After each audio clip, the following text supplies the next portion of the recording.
Hey Nation, I got an imposter in the room. You might want to stick around. Tara Halliday joining me live in the lab with Keith Bilous. Hi, I'm Keith Bilous, and this is Live in the Lab. All right. A little bit of weirdness in front of the camera there for anybody who's watching. So I'm like, hey, where's the button? Where's the button? I can't get it going. How did you go viral on TikTok? You were on America's Got Talent. How much do you get paid to be on AGT? Oh, you didn't get paid. Keith and Steve here in live in the lab. You're a great interviewer. I love it. 48 miles, 48 hours. And not just once. You ain't seen nothing yet.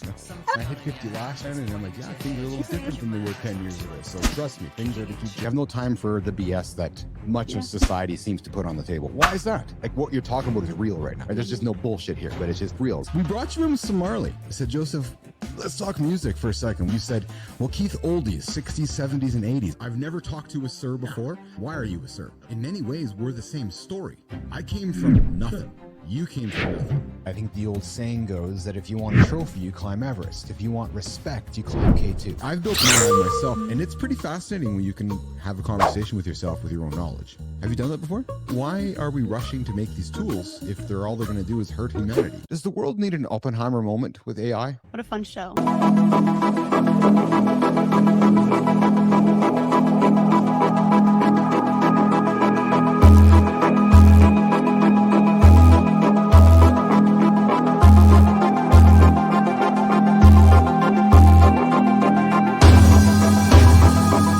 Going on, Nation? Keith Bilous here with the imposter, Tara Halliday, coming up. Hey, I got to get to the hook, apparently. Quick. You guys got to tune in. Don't go away. What did he just say? Yeah, I said that. Tara Halliday coming up. We're going to talk imposter syndrome. You know, I've struggled with that.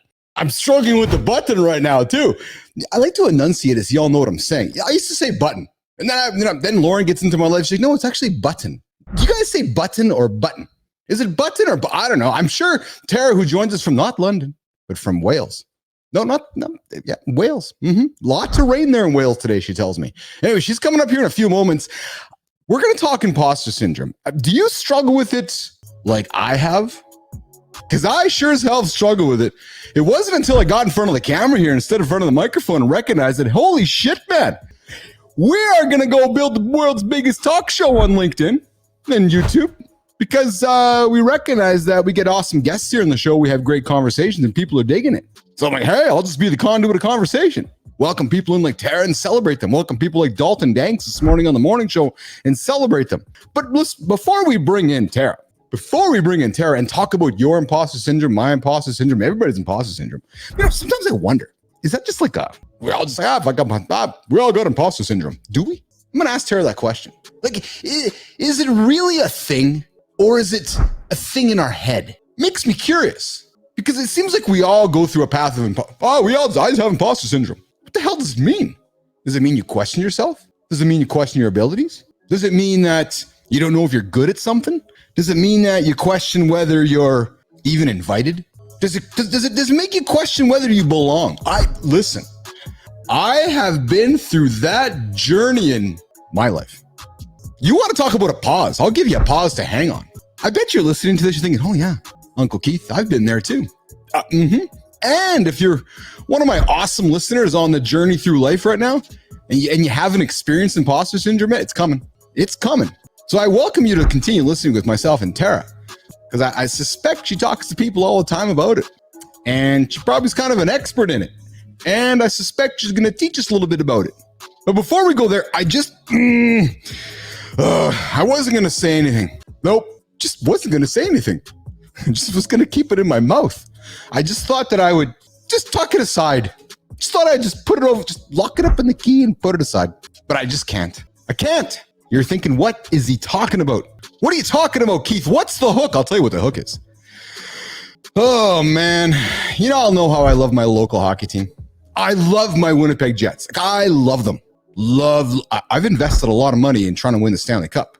Been a season ticket holder forever. But why? Just why? Why? Why do you have to cause so much friction in my life? I just want to give you my money. I just want to win the Stanley Cup. That's all that I want to do. Sorry that I'm yelling.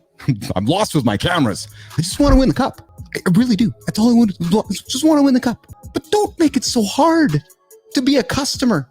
Don't make it so hard for me to be a happy customer. Oh, I just want to feel good when I spend my money. I just want to come to you and I want to say, oh, here's my money. I really feel good about giving it to you. But instead, you make me feel really shitty. I'm sorry. I just said it. Sorry, Tara. It's your show.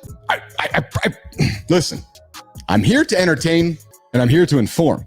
And I'm here to bare my soul to all of you because I love my fucking Winnipeg Jets. And I just want to feel good when I give my money to something. And if you're a business owner, I got a little secret for you. I don't know much. Oh, I don't know much at all, actually. I just like to talk. But I'll just offer you this. If you're a business owner or you're an entrepreneur, I think Tara will agree with me. Make your wasn't going to swear. Nope. That was for the morning show. Mornings in the Lab with Keith and Nicole, Monday to Friday. Make your customers feel great. Just obsess over them. Obsess. If you serve them fries, cut the extra potato. Make the plate of fries look bigger. Give them more value. Take the extra minute. Just make them feel exceptionally awesome. Oh, and you know what will happen? They're probably going to like you. Maybe the same way that, I'm just going to go ahead and say this too. Maybe the same way that Tara felt when she got a personal video from me saying, hey, Tara, I want to introduce myself and welcome you to the lab. I took a minute to cut the extra potato. That minute turned that plate of fries into a big plate of fries. Tara's like, hey, there's lots of value on the plate. I like this plate of fries. Yeah, I took a minute. I gave it to Tara. Tara's like, I might give 4 minutes to Uncle Keith. She might tell her partner, her husband, or her family and say, hey, go give 4 minutes to Keith. My 1 minute turned into 8 minutes back into me. Boom. Just make your customers happy. It's not rocket science. Oh. Tara, thanks for being patient with me. I appreciate that. All right, I'm done. Yep, just done. I'm going to invite Tara into the lab because she's been awesomely, patiently waiting for me in the green room of the Business Athlete Performance Lab. Tara Halliday, thank you for joining me from Wales today. It's an absolute pleasure. Thank you very much for inviting me, Keith. How are you? I got to turn the music off. I appreciate you hanging tight while I had to get that off my chest. Let's get this music off here. I'm glad you did, because now you're coming in nice and calm, and it's gone. You don't have to have it going around in your head, distracting you. No, it needed to be done. Go ahead. As I was ranting, viewers were going up, Tara. So I'm like, okay, I'm just going to lean into this one because people are like, oh, I don't know what he's saying, but I think I might drink what he's saying. And I'm getting the old hearts too. But I'm like, yeah, anyway. So you're joining us from Wales. You said it's raining there. But you also said you had some sun today. How sunny is it ever in Wales, England? It gets pretty sunny, actually. It's not too bad. It has a reputation for rain, but there's a lot more sun than you might think. I mean, it's just unfortunate you've caught us in an unfortunate period of rain right now. That's it. So I like to have fun with my guests. I say to my family and all my friends, anybody comes to the lab's a friend of mine, but I show love through tease. I show love through teasing people and tossing them under the bus and just wrapping them with love and gestures. And you heard me, maybe flipping some cliches during the monologue about just the idea of imposter syndrome and what is it and is it real and all that. So I'm really eager to have that chat with you today and just talk about imposter syndrome. I know I have battled it myself, if that's what we want to call that, and I'm eager to have that conversation with you. But Tara, talk a little bit about why the audience who's paying attention right now, after they listen to my rant for a little while, they're going, Tara Halliday, the imposter expert, imposter syndrome. Take a moment to introduce yourself for me. Yeah, so I think the reason that people would listen is because people start to recognize imposter syndrome in themselves. Right? Although it's been known about, identified for well over 40 years, it really only became popular in the media, in the press, and those kind of things since 2015, so not even 10 years. And as more and more people are talking about it for the first time, people are starting to say, oh yeah, I do that. Oh, that's me. And suddenly they've got something which they thought was a problem with themselves. They thought that, which is the imposter syndrome, is feeling not quite good enough. When you feel that your secret feeling of it being a fraud, when you're not a fraud, when you're actually being very successful, and the self-doubt and that sense of not belonging that comes with it. So, yeah, I think it's that recognition. I get that a lot. Oh, yeah. And you even said yourself, oh, I think that might be me. Oh, 100%. Yeah, I can completely relate to that. So Tara, where does your expertise come from and through? Let's help the audience understand why Yeah, so who's Tara? Like, what is she? Why is she the imposter syndrome expert? What has Tara studied? What has Tara written? Who's Tara from Wales? Why should I keep listening to her expertise on imposter syndrome? Because somebody right now is going, yeah, I hear what she's saying. I'm drinking her Kool-Aid, but who's Tara? Well, who is now? If you go into the who is Tara, you've suddenly jumped into this huge, profound question that who am I? Yes. Right? And what you don't realize, Keith, if you've actually fast forwarded right to the very heart of what imposter syndrome is, that we tend to define ourselves and who we are by what we do. Yeah. So how many of your guests have you said, who is and given their name, and they've told you what they've done? We all do. My whole identity before this whole thing came out was what I did yesterday. Exactly. And so what that is the real problem of imposter syndrome is that belief that our worth, because that's really what it is, our worth, are we good enough? Our worth depends on what we do, because we merge together who we are and what we do. When the reality is that our worth is exactly the same as when we were born. A baby's born, it's an absolute miracle. Doesn't have to do anything to get cared for or loved or admired, right? It just is. That quality, that worth never goes away throughout your whole life. But we have this false belief that we are what we do. And therefore, if we do something that we judge to be not quite good enough, then we feel that we are not quite good enough. That's the problem. So we've got very deep, very fast. Business Athlete Nation knows this is where I love to go. So let's keep going. Yeah, Tara, then let me re-ask you a different question. Okay. How should you be? Oh no, hold on. Oh, the horse. Talked about it this morning on the morning show. I like to plug my morning show. Never talk about shitting on yourself or myself, because you don't want to shit on yourself because it stinks. So what would be a better way for me to ask you, who is Tara, and what would be a better way for you to introduce yourself? Yes. Instead of introducing yourself in a way that we typically would, related to our identity or our imposter. Yes, very, very, very good. And actually, I was playing with you a bit there because that's good. Such a good word. Okay, so where the question is, who am I to speak about imposter syndrome? Really? Yeah. What do I know about it? Yes. So I've been a holistic therapist and coach for 24 years now. Mm-hmm.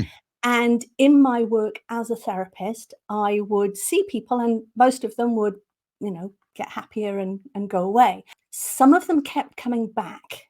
And for me, that's a problem, because I wasn't supposed to be a crutch for them. I was supposed to be a catalyst for them to change and blossom and grow and fly away, right? And so I started looking into why people, this subset of people, why they got stuck. And what it came down to was their beliefs. Well, I found some very profound coaching work around beliefs and about worth. And what I described as our worth depends on what we do. That's conditional worth. It's got conditions to it. And we can change that to unconditional worth. And that was the work that I did as a coach, which was brilliant. And so I was enjoying that, working with clients, doing these, really deep, profound transformations. Mm-hmm. And one of my clients said, is this imposter syndrome? And I thought, and this was 2016. And I thought, well, I hadn't heard of that. It's really only just started to be talked about. Let me research it. And I'm a bit of a researcher. I do like to research. So I jumped into all of the academic research, what defines it, what are the symptoms, who gets it, when, why, how, all of that. Mm-hmm. And I had this light bulb moment, this realization that the symptoms of imposter syndrome are the same as the symptoms of conditional worth that I'd been trained as a coach. So it was because I'd had that training, I could see it. It's like, oh wow, this is phenomenal. So I decided there and then that I was going to start working with people with imposter syndrome. So I did that. I put together all of my research in 2018. 18, I wrote the book, The Coach's Unmasking, which is the coach's guide to imposter syndrome, to help coaches help people with imposter syndrome. And just last year, I've written my second book, Outsmart Imposter Syndrome, which is based on my one-to-one program that I've since developed that gets rid of imposter syndrome for good. So you said a few things that I want to, excuse me, unpack. I never really thought about the business of what you do through the way you presented it to me, which was, yeah, I actually want my customers to churn. Essentially what you're saying. I want my customers to get good and leave again. And I'm like, you're spending your entire life perpetually trying to convince somebody to drink your Kool-Aid so you can make them like it and then leave you. Oh my goodness. What a messed up business that actually is when I think about it. We'll see. Messed up. Yeah, maybe. But it's a business model. But for me, that's impact. It 100%. Every person who comes to me is a life transformed, is a life changed. And for me, that's just amazing. And one of the reasons I wrote my books is so that they don't have to just come to me. They can read my books. They can go and see another coach. They can get help. So, there's the ripple effect of that impact is really what I'm passionate about. So I don't mind the churn. In a world of social proof, the work you do really, the impact you have for people, it says enough, doesn't it? It's huge. What's interesting about imposter syndrome is that there was a paper done in 2020 which decided to look at the last 40 years of imposter syndrome research, who gets it, where, when and where, this big meta study. And one of the things that they say in the paper, this is academic research now, they said that in all those 40 years, there were no validated solutions to imposter syndrome. Like nobody had published a solution, a cure, if you like, to imposter syndrome. Now, they also said that, but if you look in the media, in the social media, in the press and the magazines, there's loads and loads of advice about what to do about imposter syndrome, but it's not backed up by any research. And I'm a bit of a science geek, and so I like the neuroscience. I like the proof. And so what I did is I went back through my work with imposter syndrome with clients, and I measured and I quantified exactly that transformation, and it's a consistent transformation. So I'm currently in the process of writing one of these academic papers with a solution to imposter syndrome. So I'm very excited. This is spectacular. I want to hang on this. I got to pause because my brain's, I know why show hosts have producers, because they got people saying, okay, here's the next question. Because I'm like, okay, I'm here. I'm processing. I'm listening intently. I have these questions I want to ask, but then I lose track of it. I'm like, oh, I can't lose this question. One of the things that troubles me with society today, Tara, and I had this conversation with my wife over the weekend, is we're quick to label everything and everybody. Oh, you have ADHD. Oh, you have ADD. Oh, you have this. Oh, you have that. And then it's like we get the label. We feel better about ourselves because we now have a label. And then once we have the label, we can provide the solution. And sometimes the solution is medication. So it's like, okay, label, diagnosis, solution, boom. Okay, you're good now. And I don't know if that's always the right approach or right thing. And when I hear that happen over and over and over and over and over and over and over, it just makes me more curious. And I love curiosity, because curiosity is the opposite of putting a label on. It's not accepting the label. It's actually asking the extra question. Well, that's a really good point there, right? It's exactly that. People are starting to identify imposter syndrome more. Oh, I can recognize it. Yeah. That's good. I have a label, so it's not this vague disturbance. It's putting a framework around it. You can understand it better. But then if you don't do anything, you just say, oh, that's my imposter syndrome. Well, you're not changing it. You're not helping yourself. You're not getting past what is really unnecessary suffering, because the cause of imposter syndrome is this belief that our worth depends on what we do, and it's possible to change that with the right tools. So there is something we can do about it, but if you just stop at, well, that's the label of it, then it doesn't move forward. So I want to try to make this relatable for the audience, and I don't want to make this about me. However, I would offer myself up and my journey through some of my experiences to make it relatable for the audience, Please do. if you feel that that is helpful for our conversation. Yes, please do. Go ahead. Because you talk about solutions to it and you talk about the path of identifying it.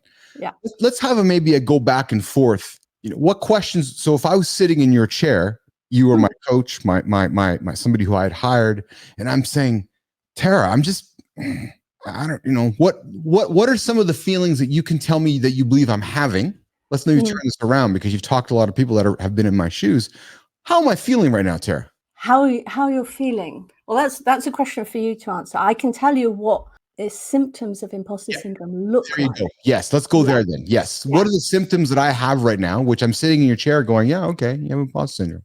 So the first thing is everybody's got their own unique profile, right? So I'm going to list through a few things now, and some of them will be, oh yeah, I do that. And some of them will be like, oh no, that's not really me, but that's okay. That's just your profile. So there are 3 symptoms of imposter syndrome degrees. First is the imposter syndrome thinking, the thoughts that I'm not good enough, I don't belong, what are people going to think of me? There's the self-doubt, different from self-reflection, right? We can go into that self-doubt, and there's that feeling that you're not, although you're good and successful, you're not feeling you're not quite good enough. And that's the imposter syndrome thinking. Often comes with a lot of self-criticism and self-judgment. What that does is that triggers your nervous system, actually. So that kind of thinking triggers your nervous system into fight, flight, and freeze, and you get this reaction, this stress response. So the second thing would be a stress response. You might feel yourself, if people know about the fight or flight symptoms, it's, racing heart, it's muscle tension, you want to run away, you want to hit someone, makes you defensive or fearful, all of those things, or try and hide with freeze. It creates tension. It creates anxiety, a sense of overwhelm. It might disturb your sleep. So those are physiological symptoms that come from the way that you've been thinking. And then what people, particularly with imposter syndrome, try to do is they try and cope, right? This is the brain's in a stressed state, wants to do something about it. And there are certain behaviors characteristic of imposter syndrome that people do.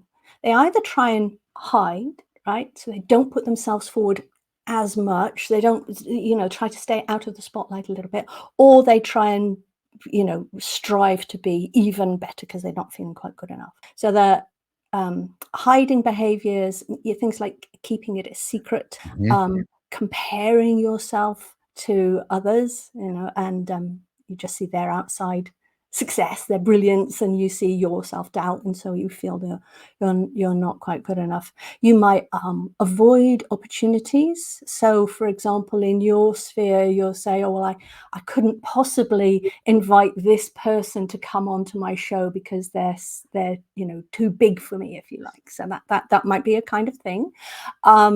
You might decide that you haven't quite not got enough qualifications as well. So you might try, and since some people who take more and more courses. And then you've got the, and some people don't speak up enough. I know you love to talk, so this is your jam here, right? So that might not be you, but others, it's your unique profile. And then the striving behaviors are perfectionism. There's a certain kind of procrastination. There's a grit your teeth, push through and hope that it'll go away, and it doesn't. And again, that feeling that you maybe need a few more qualifications when you really don't, right? Those kind of things. So you've got these hiding and striving behaviors. Now the problem with these is that they're not productive, right?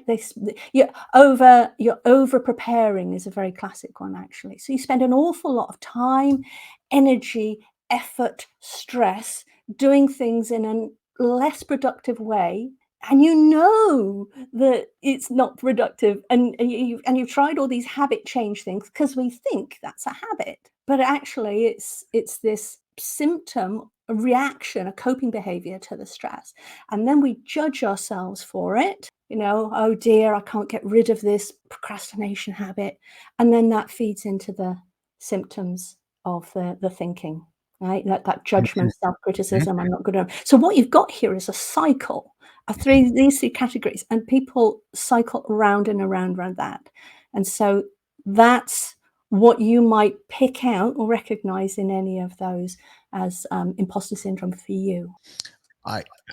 Absolutely. Thank you for defining those symptoms for me. I would say to you, Tara, that some of what I experienced as imposter syndrome was back in my old world of growing my previous company, where the world existed in the real world and virtual work wasn't really an accepted thing. And I have been a hybrid virtual work it's what I love. It's what I believe in. And when I had to go on site to buildings or I had to go into a corporate boardroom, holy shit, was I scared. Oh my God, the anxiety. Going to the airport, getting on the airplane, flying to Toronto or flying to a city or having to go spend a weekend with, and believe me, I love human beings, but I'm also, you probably know this about me. I'm a big introvert. Like I am. Like I perhaps don't come across that way in this environment, but you put me in a room of 1,000 people, you're going to find me in the corner, anxious as, right? Wondering whether I should be there, whether I belong there. And people are like, no, but Keith, you do. Well, so I've struggled with that, right? So back in the old world, which was, okay, we all got to go be in a physical space together. Oh my God, did that ever cause anxiety for me? Right. When the pandemic happened, could you imagine how good I felt? Yeah. Because I was running this virtual company, Tara, and I'm like, hey, I know how to do this. I'm really good at this. So all of a sudden, the script was flipped. Yes. I had all these people that didn't know how to work virtually and had their imposter syndrome getting in front of the camera. Yeah. People are like, hey, Keith, you're good at this thing in front of the show. Yeah, I've been doing it for 15 years because I had to get people to drink my Kool-Aid by doing this, by talking to you. I had to convince you to either buy from me or to whatever. It was, but when the pandemic happened, Tara, all of a sudden I was like, oh, I'm a good leader because this is what I'm good at. To all of you that don't know how to do this, I'm sorry that you're not feeling what I was feeling. Yeah. I will tell you right now, I've never spoken about this with anybody before. I've never talked about this publicly. But that's a true case. And then I experienced it again when I came back into the world about, okay, so I'm now not the ICUC guy anymore. I'm not the social media guy anymore. So now what the hell am I? Yeah. Right? Yeah. I know I'm a great dad. I know I'm a divorced dad. I got this baggage in my world, but what the hell am I? And I know there's a lot of people that are relating to me right now. Yeah. Yeah. Right. So then, Tara, is again, I share with you as my coach. And again, audience, I'm just speaking freely from my heart because I think you can relate. I was looking forward to today's show because I was going to look at this as much of a therapy session for myself. But Tara, then I'm like, okay, I'm going to do this thing behind the microphone and the camera and started having great guests, started having great conversations. And it was like a couple weeks ago, somebody said to me, what? You're really good at this. Like, why don't you kind of make this even bigger than make this bigger than it actually, like, let's go all in. I'm like, yeah, let's go all in. Yes. Right. And over time, my imposter syndrome doing this, if you watch the shows from show one, and I had this conversation with my father-in-law last night. Mm-hmm. I know there's a lot of people listening right now, and I'm glad you said it earlier. There's a lot of people listening right now that are afraid or can't get started. Well, I had that same feeling. I'm 683 videos in. Could you imagine if I was still having that feeling? Yeah. You know what's interesting is that some people are still having that. So Meryl Streep has won more acting awards than anyone on the planet, right? She's this superstar. She has imposter syndrome. And before she starts filming a new movie, she has this sense of, why would anyone want to come and watch me? And the rest of the world is going, because you're awesome.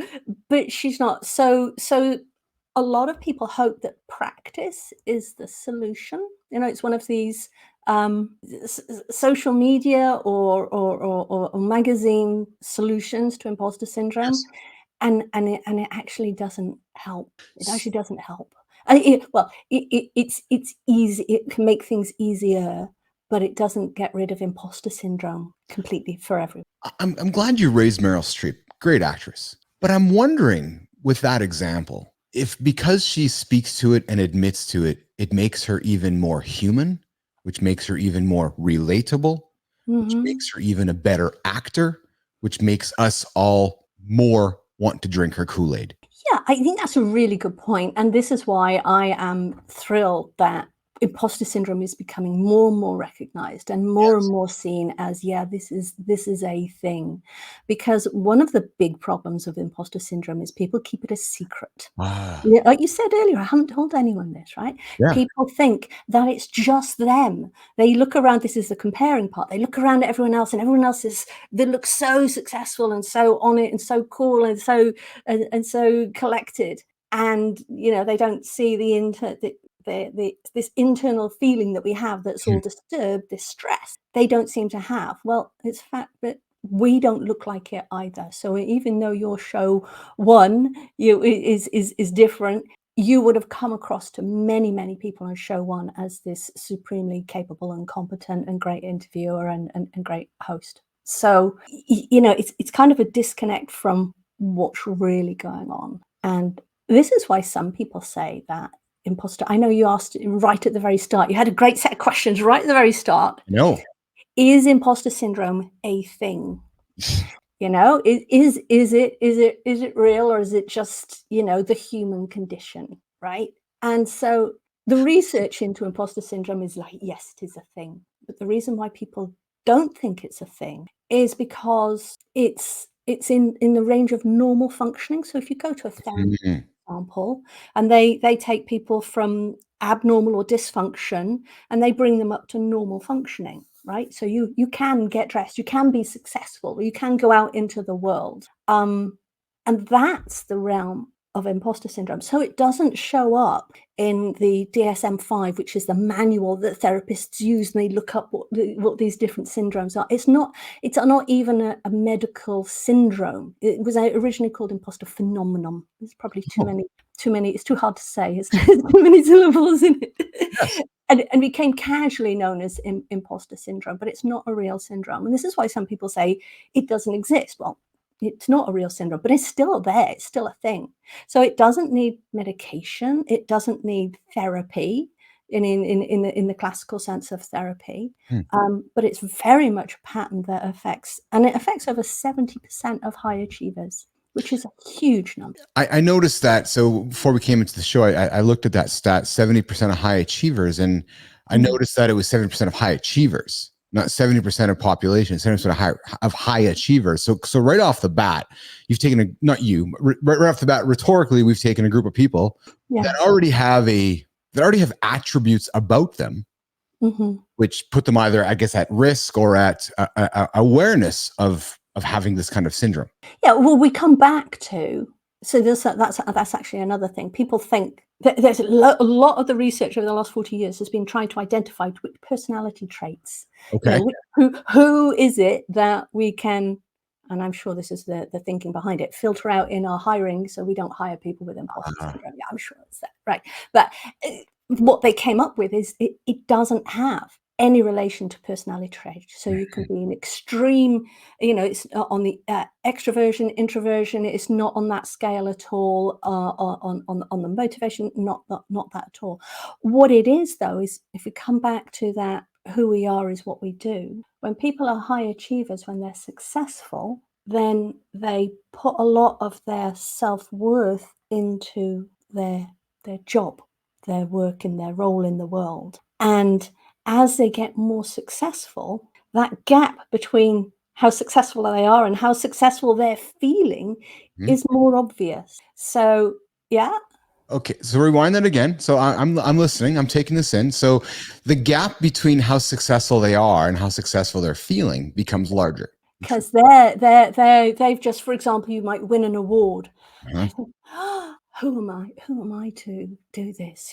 How did I get here? And there isn't always the pleasant surprise when you've achieved things, but it's a feeling like you don't actually deserve it. So all around you, you've got people saying, "Hey, you're great. You're fantastic," and they don't understand that you're not feeling it. You're not really owning your achievements, and that just stands out more when you get to higher levels of achievement. Could humility or being overly humble be what's the word I'm looking for? Could it be a mask for somebody's imposter syndrome, where they're getting on stage, accepting that word, being extremely humble, really trying to sell their humility to the audience, but then they get backstage and they either A, they know they're the shit, or B, they really don't know they're the shit. But just that message that they're trying to convey is their way of masking who they really are. So with imposter syndrome, so oh yeah, that's actually one of the symptoms I forgot to mention. I thought I'd forgotten one.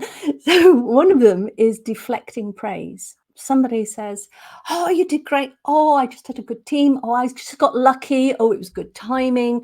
And that all sounds like humility, right? That all sounds like someone's being humble. But the imposter syndrome is genuinely not feeling that you deserve that praise, trying to almost avoid that praise, because you then feel that, sometimes people feel that if I accepted that praise and I'm not feeling good enough, people are going to ask even more of me. And when they ask even more of me, then at some point it's all going to fall apart. So there's this sense that at any point someone's going to catch you out and turn around and say, hey, we shouldn't have hired you. What were we thinking? I'm sorry you have to. That's the stress that's part of imposter syndrome. So yeah, the deflecting praise is for people who are saying they're pretending to be humble and inside they're feeling fantastic, right? That could be a genuine mask, people trying to be more likable. It's nothing more, but it's not really related to imposter syndrome. Imposter syndrome is when you don't want the praise, you try and avoid the praise because you think that, well, actually logically you know that you've earned it, but internally you don't, and it's you don't feel it, right? And that's it. So what's happening in your brain, it's called a cognitive dissonance, right? It's where you're trying to believe two opposing things at the same time, and it's very stressful for the brain. So then let me ask you this again, perhaps maybe using my own experience to keep this relatable. It's this idea of leaning into something. Okay, so I've recognized maybe we're pretty good at doing this. Okay, so we're going to get some attention doing this. But what I really love to do is shine the light on everybody else. So we go up the mountain together while the light's being shined over here on the guy who's leading the pack. But really what I want to do is not deflect it. I want to lean into it all with my mirror and shine the light on everybody else. Does that make sense to you? Is that a way of me embracing my own issues with identity, imposter syndrome, and all of that? I'm not trying to deflect it. I'm actually, Tara, I'm leaning into it because I'm recognizing that these feelings and this awareness that I have. So instead, I'm going to lean into it and embrace it. Does that make sense? It makes sense. Yes, I would say that impulse comes from your values. Right, you know, one of the values that you've shown there is that you want to be of service to others. You want to help and uplift others. Yes. That is very important to you. So this is a vehicle for it. And because that's a strong value for you, you will put up with the discomfort, right? The leaning in, you will put up with the discomfort in order to achieve this goal. So that's actually something genuine coming from you. That doesn't sound like imposter. Interesting. So, okay, that's good. That's good. Then.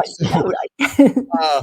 You talked originally about a book coming out and solutions for imposter syndrome. And I guess I brought up leaning into it because it was my way of addressing perhaps how I thought I was managing my own issues. My own issues with all this was by leaning into some of my emotions. So let me rephrase a question for you. What are some of the solutions that somebody could participate in or inherently use to manage their own imposter syndrome besides calling Tara Halliday? Yeah, well, you've got two things you can do. One is you can manage the symptoms. Okay. Right? And so you can, the fastest way to manage the thinking is to change the comparing part of it. Right? Yes. So when we're comparing ourselves with others, there's often a big trigger for imposter syndrome. Comparing ourselves with others, we're looking for the differences. And in fact, the brain is designed to look for differences because it's looking out for physical danger. It's part of its survival mechanism. So it's always on the lookout. So you'll notice the difference and then you'll judge yourself and feel bad. So some people say stop comparing. You can't because your brain's always going to be looking out for danger. But when you notice that you're comparing, you can flip it around. If you start to look for similarity Mm. and make a list of how you are the same or have had similar experiences, or the commonalities, the more of those you can list out, the more like that person you will feel. So you'll feel more of a sense of belonging, less isolation. So that's like, it doesn't solve all of the imposter syndrome thinking, but it can certainly help. With the physiological stress, getting yourself calm as quickly as you can, doing things, routine maintenance things. I mean, people talk about sleep, hydration, diet, and exercise. All those good high performance things are all good to help calm the nervous. And that means you'll be less likely to do the, you have less of an impulse to do the behaviors. And then with the behaviors, we think they're habits, recognize that, don't beat yourself up, right? Recognize that this is a coping behavior because of that stress, because of the thinking, because of, these symptoms going round and round. So that's how you can manage the symptoms. And that's in both of my books is how to do that.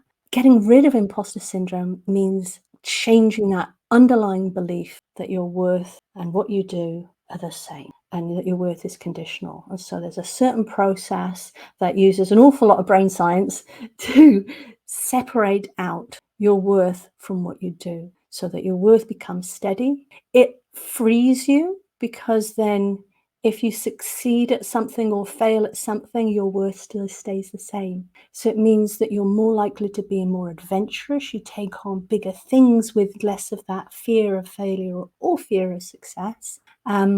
It makes you more, because you're calmer, because your nervous system isn't being triggered all the time. It changes the way you interact with people. You're more compassionate with people. You're more compassionate with yourself. So it increases your energy. So that's what happens when you get rid of it. So the opposite of imposter syndrome, or the cure for imposter syndrome, if you like, is getting to that deep self-acceptance, where you're not judging yourself, you're not criticizing yourself. And that's the exciting bit. That's what I'm writing this paper about. Wow. Coming up. That's yeah. I had goosebumps there. I think I had some emotion coming out of my eyes a little bit to anybody watching, because I'm just taking all that in, because it's, I love hearing the science of it, and I love hearing of how we as humans, how you're teaching us to deal with it, how you're teaching me as a human. Like, I was hanging on every word you were saying, because I wanted to understand how I can use that in my life, and how I have had to use it in my life. Yes. So the science goes quite deep. We can go quite deep into it. I don't know how deep you want to go right now, or we can talk about something else. Up to you. No, let's go. Let's go. Okay. Yeah. All right. So the belief that your worth is conditional is, so belief is that one of these weird words, because it's so vague. Yes. Right? You can think that, one belief is your opinion, like your hockey team is the best in the world. Exactly right. Thank you. You were paying Right. attention at the beginning. Thank you. Your thought. We often think of beliefs as your thoughts about something. So Yes. you really believe that the stock market is going to go up next year, and this is a good time to invest. All those kind of thoughts. Then there's another kind of belief that are kind of like the brain's shortcuts, right? So operating the brain is very expensive in terms of energy, and so the brain tries to put everything as much on automatic as possible. So if you've got, if you realize, for example, that I don't know, people, when they drive to work, they get there and they don't remember anything of the journey. Right? That's their brain being on automatic and still looking out for things. So that's another kind of beliefs. For example, if you were crossing the road, we don't have to test with your foot to know that the road is going to hold you up at every step. So we can just stroll across and get on with things. That's efficiency. And then there's a third kind of belief. And this is where your brain, in fact, your amygdala, two parts of the brain, the fear center of the brain, it kind of has a list of dangers, and it's checking off what things are dangerous for you. It's a very primal survival mechanism. Right? And the way that the brain learns what is a danger is quite a complicated neurochemical process. So there's a chemical that's released under certain conditions, like when you're surprised, when something's really important to you, or when you have strong emotion, which is usually a fear, right, a shock. And what happens then is that in any of those three situations, your amygdala goes, oh, this is this is a danger situation. I need to learn this. And it stores the combination of the emotion and the memory. And then it adds it to the checklist of things that are dangerous. So this is why, for example, oh gosh, I've got to say, last year I found an enormous spider, huge, on my bath towel as I was getting out of the shower. Like, huge, enormous spider. Everywhere. Okay, and I think I am still, a year later, shaking out my towel just in case. Because Right? because your brain put it on the list. Because the brain put it on the list. Exactly. Right. One of the things that's on that list is that your worth depends on what you do. Right. And if I can offer this, Yeah. I'm just going to say it. I'm just going to suspect society says if you're a man, your worth is something. It just there. I'm not trying to genderize this, but society has labels all of us, and Yes. you know what I'm trying to say here, without offending anybody. But I'm thinking that men are like, oh yeah, well, society says I'm this. What the hell am I actually? Yes. I think that that comes under the label, if we're going to give it another label of, toxic masculinity. It's an unhelpful label. Men are not less allowed to express themselves. And what's interesting is that a lot of these social media posts about imposter syndrome say that women get it more than men.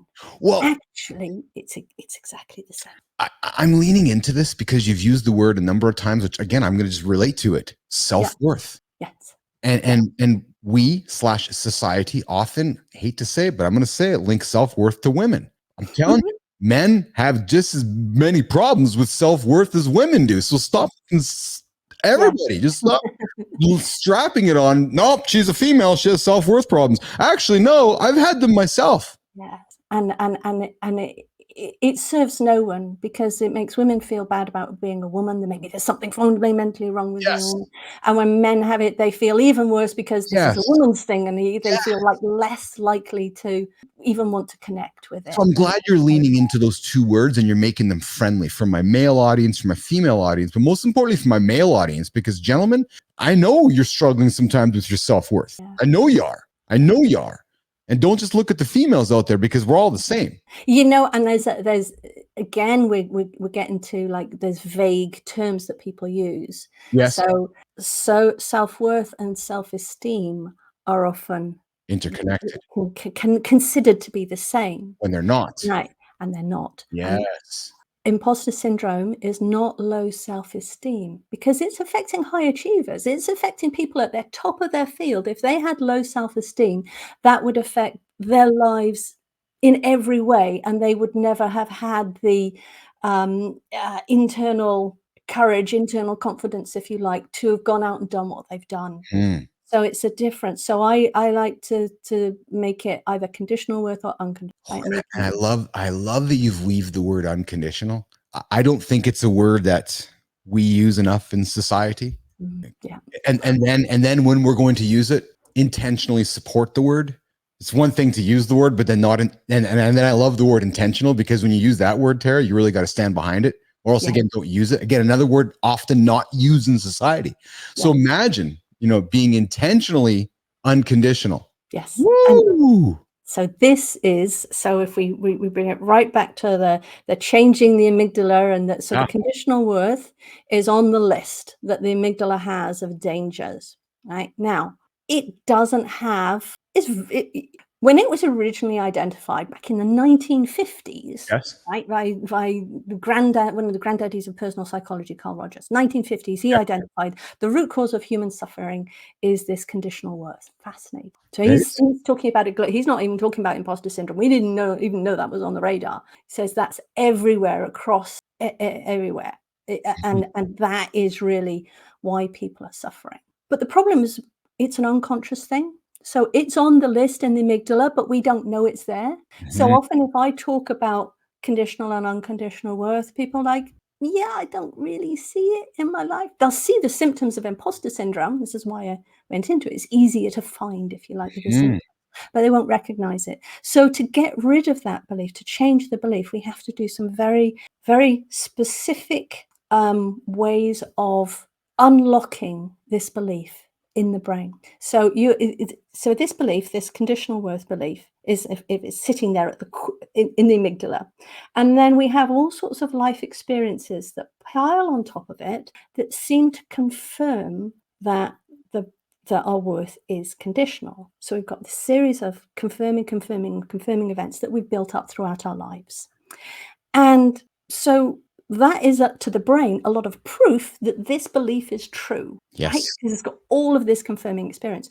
So what we do to change this belief is we release some of these previous proofs and let them go and change the way. And we do this if we kind of rewrite the emotion memory stored in the amygdala using neurochemicals. So in your case, using the spider, it's you consciously having that awareness of when you go into your bathroom and recognize that this towel does not have a spider in it, and doing it over and over and teaching your brain that you're being illogical, that there's not a spider in there. Is that what you're saying in many ways, that you're having to reteach your thought process, that there's no logic in what you're actually thinking? Am I correct? Yes, you are. Now, I probably didn't use a good example with the spider because that's a reaction to an actual interpreted as danger. Is not conditional worth. So let me use another example of how we get locked in with labels and proofs. Yes. When I was 11, I got asked to sing at a carol service, and they gave me this solo spot singing Silent Night, which is a very, very high, and I couldn't quite reach the high notes. I was a bit squeaky, and nobody ever asked me to sing anywhere ever again. Not surprising because it wasn't very good, right? I assumed that I wasn't a very good singer, right? Because I can't reach the notes, right? So I can't be a good singer.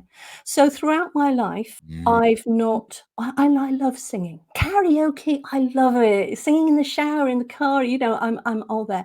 But I've never thought of myself, the label, as having a good voice. And so I've never trained it. I've never studied it, because what's the point? I'm not very good at it. Last year, I joined a choir. And what we discovered was that actually I'm not a soprano, I'm an alto, which is the lower notes. So I can go quite low with I sing, but I can't reach the soprano highs. And so I've had a lifetime of my belief of not being a very good singer down to that one incident, right? So if we can go back in time and rewrite that incident and say, okay, somebody just didn't recognize that you're an alto and gave you the wrong song. If they'd given you a different song, you would have sung it beautifully. You can see how that would have just changed my life. So that incident was one incident that proved to me that I wasn't a good singer. So if we go back and rewrite it with new evidence, which is part of it, but also new emotion. So because it was very hurtful to think that I was embarrassing and I felt bad about it. I think we can actually deliberately go back and change the emotion that's related to that memory. That actually changes in the amygdala and it takes it off. So what we do is we take off a number of these small events. This isn't trauma therapy, right? Imposter syndrome is not about trauma, but these small events that have proved to us in the past that our worth is conditional. And that allows us then to easily get to the deep self-acceptance that cures imposter syndrome. What an exceptional example, and what a vulnerable way to share yourself as we wrap up today's conversation. Thank you. My pleasure. What a great chat. It's been good. Yes. It's been remarkable. I know we dived right into the deep end right off the beginning, but I suspect the audience got as much out of this conversation as I did, and I'm full of gratitude for that. Thank you. I'm going to leave here today. I'm actually going to go for a walk after our chat here, and I'm going to go for a walk and take everything you shared with me, create that awareness in my head, and remind myself of my self-worth. Remind yourself of your unconditional worth, that Thank it you for doesn't that, depend actually. on what you do. Thank you for that. Yeah. Now I've developed this one way that's going into brain engineering, right? If you like, of changing that. And I think if other people explore it, there may be other ways to develop unconditional worth. So I'm not saying this is the only way to do it. But if we have it as a question, how can I deeply accept myself? And not just tell yourself in the mirror, because your brain won't believe it. If you say, I deeply accept myself, your brain, your amygdala is saying, oh no, it's on the list. It's not going to work. But yeah, the journey, if you like, is develop that deep self-acceptance, unconditional worth, and that creates a profound change in your life. Wow. I as you're speaking, and I again thought about this halfway through our conversation, and I don't want to forget to bring it up. There's much discussion these days on the socials, on LinkedIn, amongst society around the idea, the concept, this perhaps need of having a personal brand, especially in a world of AI humans, what's real, what's fake, what's the value of a resume anymore when ChatGPT can create one in seconds. I would believe, Tara, that having a personal brand is only going to either, I hate to say it, either accentuate more people's challenges with imposter syndrome, or it's going to create more awareness to go look in the mirror and have that unconditional unconditional worth for yourself, right? Because if you really want to have a personal brand, you really have to be comfortable looking in the mirror and accepting who you actually are, not to pretend who you think you are. Yes, absolutely. And I have to acknowledge that that's hard work, because it is on your amygdala's list, right? You have to find out your brain is going to believe its own model before it believes something new. Right. So this is why people say, well, it keeps coming back. Imposter syndrome keeps coming back again and again. It's what holds people back. Exactly. It holds people back. It drags them down. It leads to burnout. People quit careers, all because of imposter syndrome, and completely unnecessary suffering, which is what moves me to help people, because there's no reason people should have it. We've got these brilliant, talented, successful people who are being put through this unnecessary stress and not getting the most out of their lives, not feeling like they've made the biggest and best contribution, not feeling the most satisfaction with their work. And the ripple effect it has on relationships. Oh, it just goes on and on. Tara Halliday, thanks for enlightening my life over the last 63 minutes, as well as a Business Athlete Nation's lives with your thoughtful words, with everything you've taught us, both from the science side of things, your experience. I'm really grateful for your appearance today. Tara, how can people find you? How can they get a hold of you? Was there anything we did not speak about today that you want to make sure the audience is aware of, whether it's a book, whether it's something that, Keith, we haven't talked about this, or Keith, the audience needs to know this? Yeah, so I think for an audience on LinkedIn, you might come and look at my profile, Tara-Halliday-PhD, and I've got everything about it. What is on there is a quiz, and actually on YouTube as well.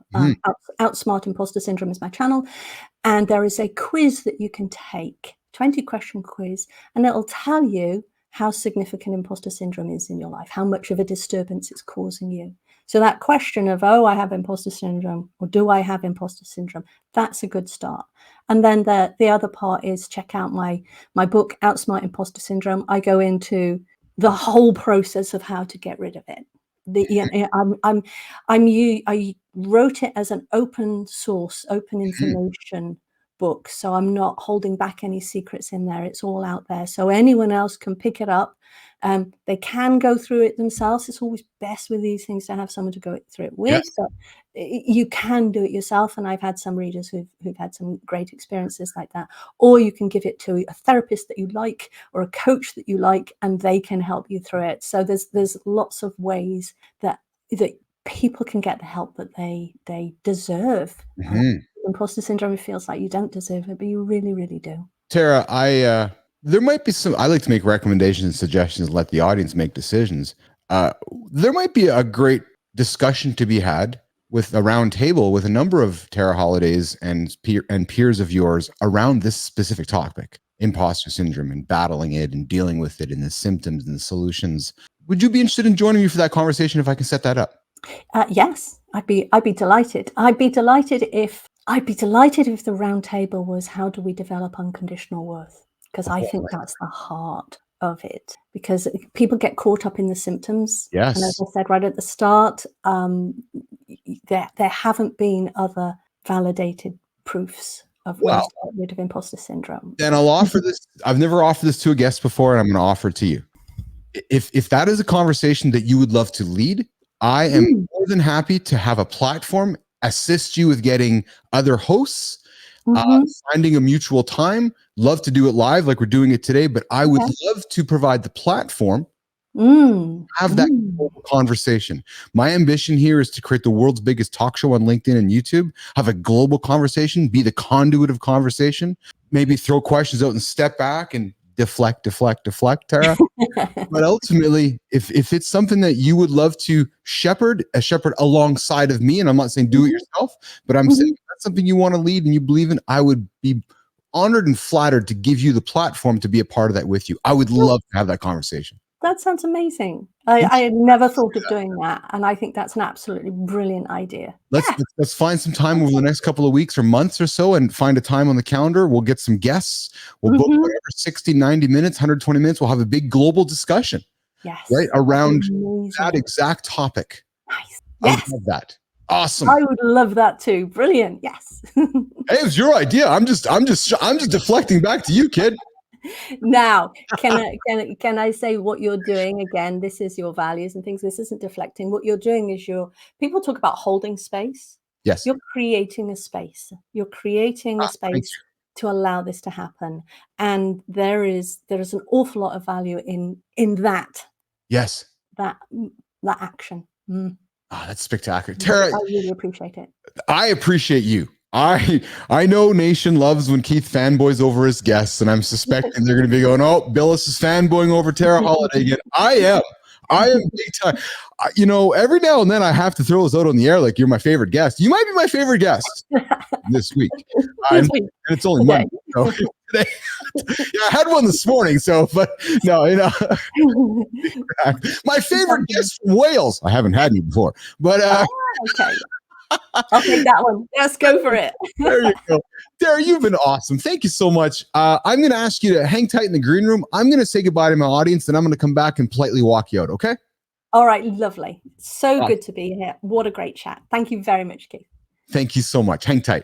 All right, so you heard it with Tara. You heard it with myself. We had a vulnerable, honest conversation, and I see a number of you are still hanging around, and I'm really grateful for that. I have something for you to think about as you wrap up maybe our chat today. Maybe you're falling asleep with me. Maybe you're starting your day. Maybe you're out for a walk. Whatever you're doing, unconditional worth. Don't link it to anything. Try to make it unconditional. Just try. Maybe that's the suggestion I leave with you for today. Maybe you don't rush to the end and say, okay, I'm unconditionally believing in myself. Maybe that's too much to ask right now today. I've been there. Trust me. Step by step. Poly. It'll happen. All right. We'll see you guys tomorrow mornings in the lab. Myself, Nicole Bernard. We always bring it Monday to Friday, a place to start your day. Tara, it's the time to end your day if you want to come join us in the mornings. It's actually lunchtime for you. No, you can join us at lunchtime. So we go 8 o'clock Eastern time, Monday to Friday, mornings in the lab with Keith and Nicole. We'll be back tomorrow morning. Probably some guests. I haven't checked the schedule yet. And then tomorrow, same time, live in the lab. I'm looking at my calendar for tomorrow. We have Joseph Malone, interesting fellow. I invite you to check out Joseph Malone on Instagram, on LinkedIn, and come join the conversation tomorrow, noon Central, 1 o'clock Eastern, here in the lab. I'm Keith Bilous. You know what? I'm getting out of here. Chivalry's not dead. I'm going to go walk Tara out of the lab. See you guys.